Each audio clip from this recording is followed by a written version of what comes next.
Ricard. Oui. Je suis le secrétaire départemental du syndicat Unité GP Police Force Ouvrière, Oui. qui est à l'origine de la manifestation, puisque nous l'avons décidé depuis déjà plus d'un mois. Alors, quels sont les objets de la revendication? Alors la revendication, c'est un ras-le-bol total par rapport à de nombreux... Ça fait des années déjà que la police est fatiguée et en a marre. C'est beaucoup d'accumulation. La dernière chose qui a fait déborder le vase, c'est le port du numéro de Rio. Oui. Parce qu'il y a un problème entre la population et la police.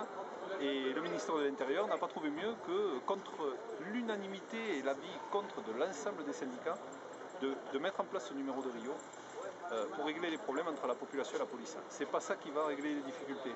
Est-ce que vous pensez que pour vous, ça va être une difficulté supplémentaire par rapport aux délinquants?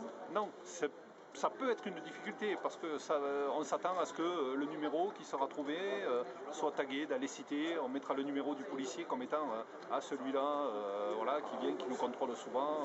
Voilà, oui, c'est désagréable de trouver son numéro ou son nom quelque part.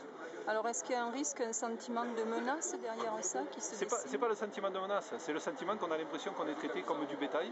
Et que il faut la traçabilité du policier, on nous identifie avec un numéro. Voilà, on a la traçabilité, on sait qui est. On est déjà identifié, quand on fait un PV, il y a notre numéro de matricule. On sait qui l'a fait puisqu'il y a le numéro de matricule.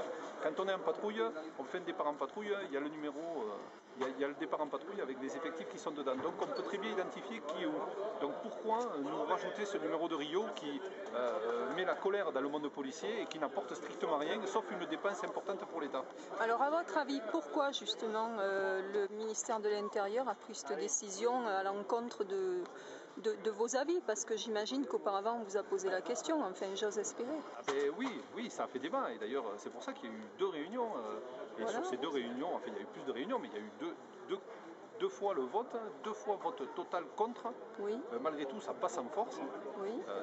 Alors pourquoi je vous l'ai dit au début, c'est pour a priori un sentiment de défiance entre la police et la population. Et on va le régler par le numéro de Rio. Non, on ne réglera pas ça comme ça. Les problèmes dans les cités ne se régleront pas par le numéro de Rio sur la tenue des policiers.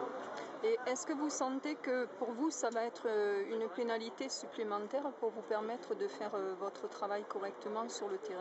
Non, ça ne change strictement rien. Je vous dis, c'est sur la symbolique surtout du port de ce numéro. On est contre et à part, je vous dis, on a l'impression d'être traité comme du bétail, c'est-à-dire stigmatisé. S'il y a un problème entre la population et la police, c'est pas la faute c'est la faute du policier. On va lui mettre un numéro, comme ça il se tiendra mieux. Non, le policier est républicain, mes collègues font leur travail normalement. Il n'y a pas besoin d'aller jusqu'à leur mettre un numéro pour identifier qui fait quoi. Et pensez-vous que certaines personnes vont abuser en utilisant ce numéro pour porter des plaintes contre les policiers? Peut-être oui, ça fait partie des craintes que nous avons, de récupérer les numéros et puis de déposer des plaintes ou de signaler des faits qui n'auraient pas lieu. Voilà. Et d'autant plus qu'aujourd'hui on voit l'IGA qui dit que la protection fonctionnelle des policiers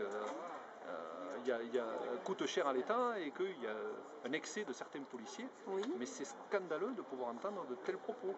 Oui, parce que vous êtes encore en sous-effectif, d'après ce que... Oui, mais l'IGA, si vous voulez, c'est l'inspection générale de l'administration, et on a une protection fonctionnelle, c'est-à-dire que quand un policier est victime d'insultes, d'injures, de coups et blessures lors d'une interpellation, il a une protection qui est dans le code de déontologie, une protection qui est mise en place avec un avocat par l'administration. Et aujourd'hui, l'inspection générale de l'administration dénonce ça en disant que ça coûte trop cher à l'État. Mais c'est scandaleux d'entendre de tels propos, parce que le policier, quand il soi-disant, certains abuseraient, mais quand on est dans certains quartiers difficiles, toutes les interventions sont liées à des difficultés, on le voit bien, et je passerai par-dessus les guet-apens qui sont mis en place dans les grandes cités, pas ça heureusement dans l'Aveyron, mais dans les grandes cités où les policiers, nos collègues qui interviennent sont victimes de vrais guet-apens. Et quand ils vont interpeller quelqu'un, on va encore mettre en cause le fait qu'ils vont déposer plainte parce qu'ils ont été victimes de coups par l'auteur ou par la personne qu'ils souhaitaient interpeller. C'est inadmissible. Est-ce que vous estimez que le métier de policier est plus difficile qu'avant? Il est rendu plus difficile par rapport à cette difficulté avec la population, parce que pendant des années, et ça continue encore, on a fait du répressif, du quantitatif. Alors, même si ça a tendance à se modifier, il y a toujours quand même une priorité qui est donnée. Je le disais tout à l'heure, on va donner la priorité plutôt, on va donner plutôt la priorité aux collègues, on va leur dire en mission, aller faire la voiture radar, plutôt que d'aller faire de la patrouille de sécurisation dans certains secteurs. Donc nous on trouve ça inadmissible. Voilà, il faut revenir à ce qui est la base du métier de policier, la protection des personnes et des biens. Alors, donc, le contrôle routier en fait partie, mais il n'y a pas que ça. Au final, vous demandez le retrait de cette obligation de porter le matricule. Ah, nous, on souhaiterait le retrait de ça, oui. On souhaiterait que vraiment soit mise en place, il y a des annonces qui sont faites, mais ce n'est pas suffisant, oui. Soit mise en place la politique de recrutement pour qu'il y ait assez de policiers, puisque c'est vrai que l'administration a arrêté la RGPP, nos gouverneurs actuels ont arrêté la RGPP, ont recruté, mais avec les difficultés qu'ils rencontrent dans les quartiers difficiles, on a vu à Amiens, on a vu à Marseille, qui est passé aux actualités nationales, ça se répercute, il y a des sorties d'école, mais on les affecte à Marseille parce qu'il y a des difficultés à Marseille. Mais du coup, on oublie les petits centres, et les petits centres, ils ont besoin de fonctionner aussi.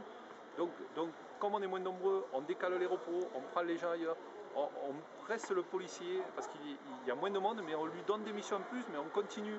Et au bout d'un moment, il y a un ras-le-bol total. D'accord. Bon, je vous remercie. Voilà.